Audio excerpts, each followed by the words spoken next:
কলেজে ভর্তি হলেই বাংলার ছাত্রীরা পাবে 50,000 টাকা। বিরাট ঘোষণা করল রাজ্য সরকার। কিন্তু কারা পাবেন এই টাকা, কি যোগ্যতা লাগবে আর কিভাবে মিলবে সুবিধা, কিভাবেই বা আবেদন করবেন জানুন। ড্রপ আউটের ঘটনা রুখতে এবং পড়ুয়াদের উচ্চশিক্ষার আগ্রহ বাড়াতে জনমুখী কর্মসূচির ঘোষণা করেছে বাংলার ডবল ইঞ্জিন সরকার।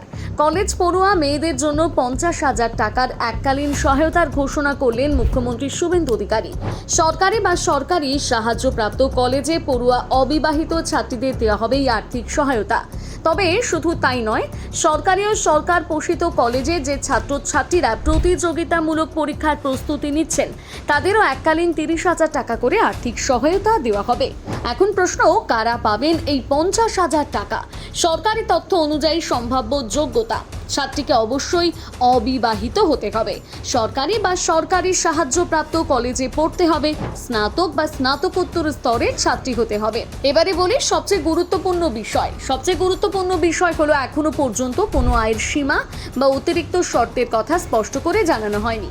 এই মুহূর্তে প্রকল্পটি ঘোষণার পর্যায়ে রয়েছে, অর্থাৎ এখনই আবেদন শুরু হয়নি। তবে সরকার এই প্রকল্প বাস্তবায়নের জন্য 1,000 কোটি টাকা বরাদ্দ করেছে।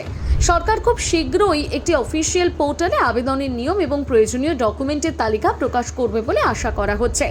বিশেষজ্ঞদের মতে এই প্রকল্প বাস্তবায়িত হলে মেয়েদের উচ্চশিক্ষার আগ্রহ বাড়বে, ড্রপ আউট রেট কমবে, আর্থিকভাবে দুর্বল পরিবারগুলো উপকৃত হবে। এটাই হতে পারে রাজ্যের নারী শিক্ষার ক্ষেত্রে একটি বড় টার্নিং পয়েন্ট। সরকারের এই উদ্যোগ নিয়ে আপনার কি মত জানাতে ভুলবেন না কমেন্ট করে।